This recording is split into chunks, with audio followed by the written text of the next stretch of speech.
In this episode, we'll talk about what to include on your radio station website if you have no staff or content. This is Better Radio Websites, the podcast for radio professionals who want to see their website generate more traffic and revenue. Each week, your host, Jim Sherwood, and his special guests give you time-tested tips and secret tricks to ensure your radio station dominates digital in your market. Here we go. Hi, it's Jim, and welcome to Better Radio Websites, the podcast that wants to help you get more visitors and the most revenue from your radio station website. Now, you may have heard it here before, but the radio stations out there that are killing it with online revenue are the ones that are also killing it with a lot of content. We're talking about fresh, new content every single day that is shared out with their newsletter subscribers, with their social media channels. It all goes out to their listeners in different formats, in different places, and on different devices. All of those folks coming back to the website on a consistent basis. And they're using those numbers to get more banner ad clients, to resell banner ad clients, and to get more newsletter subscribers. The whole big circle there just keeps rolling and rolling and rolling for those folks that are out there, and they're doing it this way. But what if you're a small operation? You simply don't have anybody to create this content. If you're a small operation, then you probably have a staff of maybe 10 people or less. If you're an internet-only broadcaster, you're probably it. It all comes back to just you. Well, no matter what size radio station you have, it's important that your radio station website not be a brochure. Now, think of any brochure that you've seen in the past. I remember the ones growing up that we've seen, see Rock City, Dollywood, that you get in these motels along the highway. Well, once you read it once, there's really no reason why you'd want to pick it up again. I remember everything that's going to be at Rock City or Dollywood or whatever that was in the brochure. I read it, and so there's really no reason for me to pick it up and read it again. There's nothing going to be new there. Brochure websites are the exact same way. If they never change, visitors have no reason to return. And nowadays, this is very important because those folks who thought, well, I need a radio station website just to hold my listen live button. Well, I can listen live on TuneIn or maybe on an app from somewhere else, something like that. So more and more, you really need some kind of content on your radio station website to draw people back day after day. So what kind of content can you provide if you simply do not have the staff to update local news, events, that sort of thing? Well, focus on things that you can update daily or on a very consistent basis, like things involving the radio station. Radio stations are always active in their communities, right? Well, focus on that. Focus on what you're doing. Today, we're going to outline some things that you can include on your radio station website, even if your page is a part of a bigger website, so that it's fresh every single day. We've actually come up with 12 of them. I'm sure there are more out there. And if you have more that you think about as I give these, be sure to let us know in the comments or by reaching out to us at skyrocketradio.com. All right, number one, contest. It amazes me to see radio station websites nowadays with no active contests on it. I mean, back in the day, the stations I worked for always had at least one contest running, and most of the time, we had several. Whether they be on air and online or either or. If you don't have online contests, but you have an on-air contest, be sure to list those on your website and then display the names of the latest winners. Give them something to share out to their followers. Hey, look, my name was on WXYZ.com. Check it out. Just be sure that your folks are keeping this updated daily or weekly or whenever the winners are drawn. And really try to make it a point to always have a station have at least one contest running at all times. I mean, the contest might even benefit a client more than it does the radio station, but at least your contest page will have something always populated. I mean, your sales reps could go out to a client and see that they have a little drop box. Say, hey, register to win a free sofa or a lounge chair for your pool or something like that. And just tell them, hey, how about we put this on our radio station website and we'll mention it 2 or 3 times a day. And then you'll have these in addition to the ones from the radio station. I mean, that's something that we can do very easily. And it gives us something that we can promote out from our website to draw more listeners back to our websites. All right. So it may benefit the client more than us. That's okay. We're getting the extra page views from that content. Now, if your contest page is simply not populated, and it goes for like days and weeks at a time with absolutely no contest, and somebody goes to the contest page and there's nothing there, be sure that you take that off of your main menu. It's better to have that gone from your website than to have a page that is full of nothing or it has an under construction note on there. So be sure that you at least have something there in your contest page. Number 2 is on location schedule. If you can't update the website with local events around your community, then at least let your listeners know where your station is going to be out and about and why they should come join you. I mean, this could include everything that the station is involved with: station remotes, concerts, business openings, anytime that one of your personalities goes and visits a school or something like that, like a town hall meeting. Anything can be listed to show that your station is out there in the community and making a difference.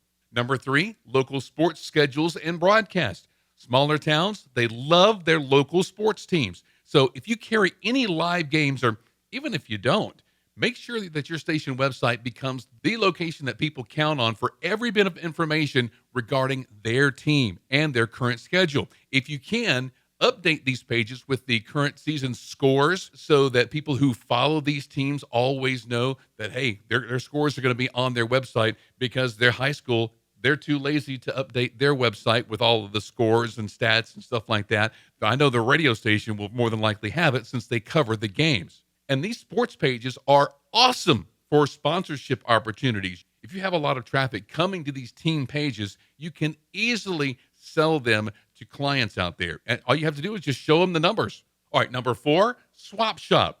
A lot of smaller markets have swap shop programming, normally in the mornings, right after the morning show, 9 until 10. Well, online listings would be a perfect complement to this show. You could either have the host post the new listings as they come in, or have your listeners submit a form that updates the list online. Either way, the online component allows people who miss the program to know what's available. Number 5, song additions or music voting. If your station plays newer songs, post a snippet or maybe embed a YouTube video and get local listener feedback on each one as you add it. Position this as giving them the power to choose what's on the radio station and what's not. Hey, they have tons and tons of other listening opportunities out there that they could be listening to. If they have a choice in what your radio station plays, well, they'll more than likely be more engaged with your station on a more continuous basis. Number 6 is polls. This could be anything like the new songs that we just mentioned, or it could be something happening locally. Just be sure that you're promoting this on air on a consistent basis, and ensure that you're making the polls engaging to the listener. Listeners are more likely to vote in a poll that they actually care about the results in. If they don't really care about the results of the poll, they're more than likely not going to vote. So always pick a topic that your listeners are going to be passionate about. Number 7 is best of our town. If you have the ability on your website to include multiple polls or forms with multiple options, you should consider doing a best of campaign. And we've had a guest on this podcast from Radio Alabama who talked about their best of campaigns, and they can give you some excellent guidance on that. We have a list of that podcast and that blog post in our show notes. All right, number 8 is business of the day. Of course, don't call it business of the day. That's really, really boring. I mean, come up with something more engaging, like for restaurants, local taste of the day. For this restaurant, include a menu and a link to their online ordering page. I can just hear the promo. It's inevitable that you and your spouse are going to be arguing over what to eat for dinner tonight. So we're here to help. Try today's local taste of the day at WXYZ.com. And see, there you go. You could sell that easily. Make an area on your homepage for a lunch location, and then maybe have it switch out to a dinner location later in the day, like after lunch. Number 9 is Day in History.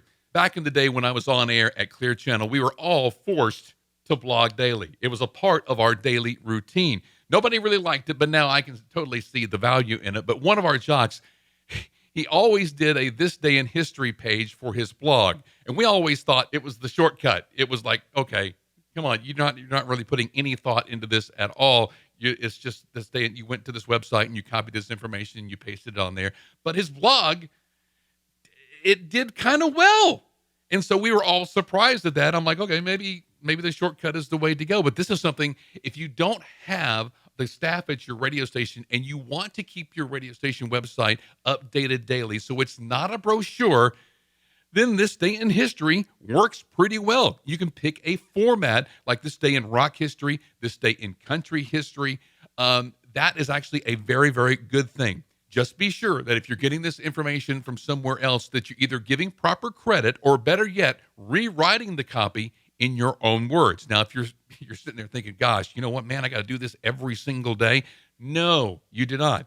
Pick a day of the week and a section of the day that works for you.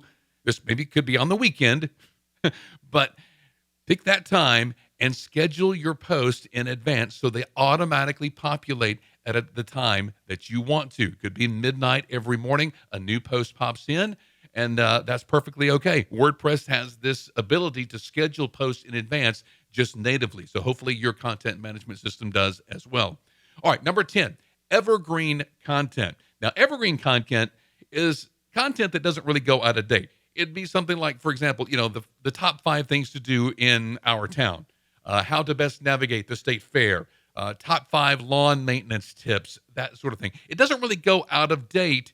I mean, it could be updated years from now, but really not anytime soon. And you can create them as you need them. There's no real rush. It's not a news story that is current. Now, as you promote these pages as you can on air and share them out to your visitors over social media and stuff like that, you'll be able to sustain a pretty good SEO score for your website just by doing evergreen content. And while evergreen content is great content to produce on your website, just be careful that it's not presented as news. And you don't want to present it that way, especially on your homepage, because remember that homepages should always be fresh and new every time somebody comes. If you only have evergreen content that only gets updated every couple of months, every 6 months, every year, then your website, while it has content on it, is still going to look brochure-y. If it's going to be the same tomorrow or the next day and the next day and the next day, if it's going to be the same, it's a brochure website. So always be sure that you don't count on evergreen content as quote-unquote news. All right, number 11, audio interviews. Every time that you interview somebody in the studio, repurpose that content for the website or maybe a podcast if it's long enough. This allows for people that didn't hear the interview to hear it. It also allows the person that you interviewed to share it out with their people and their followers. Hey, go check out the interview I did on the morning show at wxyz.com. That is something that's going to bring in visitors to your website, and you want more of those. Number 12, and finally in this list, is client-created content. Yeah, your clients. Hopefully, they're experts in their respective fields, so you can have them create content for your website. Your air conditioning client that you're running during the summer months might be happy to provide just a few sentences on the best AC maintenance, as long as his business is mentioned several times throughout their article, and that's going to be okay, right? The tax professional, right around tax time, might write a few sentences or maybe a couple of paragraphs on common deductions that most people miss. The local baker could write a small snippet on maybe a secret tool that they use in the kitchen. Your auto dealer client might write about the best way to maintain your vehicle's warranty. You can kind of get where I'm going here. What other ones can you think of that might work better for your market? Publishing content like this for these clients is much better for them than writing it on their own websites, because now they're kind of published. They're thought leaders. It's like they wrote a book. They're the go-to people for whatever they're talking about in their market. If somebody reads an article that they wrote on your radio station website, they're probably going to go to them the next time they decide to buy something that deals with whatever they're talking about. This kind of content is probably more valuable to them long-term than a banner ad that you could sell them. Of course, you're going to do that in addition to the content that they're creating for you, but whether you choose to charge them for this or not, this is going to be great for you because it's going to attract visitors, and it's going to be great for them because it positions them as a go-to person in your market. So that's a win-win situation right there, whether you charge them or not. All right, so wrapping up, if you can't be hyper-local by providing everything that's happening in your community because you simply don't have the people to create the content, then be Superstation. Everything that's going on with your radio station, be sure that there's an online component to match. Everything that the radio station is doing should be online as well. Once your website has this content, then it's important to have a content marketing strategy in place. How are you going to share it out to listeners and followers? Make a plan to promote the website portion of whatever you're doing on air. Promote that on air as well within your station newsletter. Share it in your posts and out in your social media channels, your Facebook groups, that sort of thing. I mean, always keep that wheel turning, because even if you're a lone person at your radio station and you're doing everything, there's still a little bit of time that you can devote to your radio station website to keep that website looking fresh. Can you think of any other content as I was going through here that we could add to this list? Please let us know, either in the comments or you can reach out to us at skyrocketradio.com. I'd love to add to this list so we could help more radio stations in their content efforts. If you need help moving the needle on your radio station website, if it's stale, if it's hard to manage, reach out to us. skyrocketradio.com. We'd love to help you out with that. I hope these tips have helped you this week. If they have, please reach out to us at skyrocketradio.com. Have an awesome week online making your radio station website better. We'll see you next time. Thanks for listening to Better Radio Websites. Inspired by today's episode? Be sure you are subscribed and share this episode with a friend. Visit skyrocketradio.com/podcasts for more episodes as well as show notes for this episode.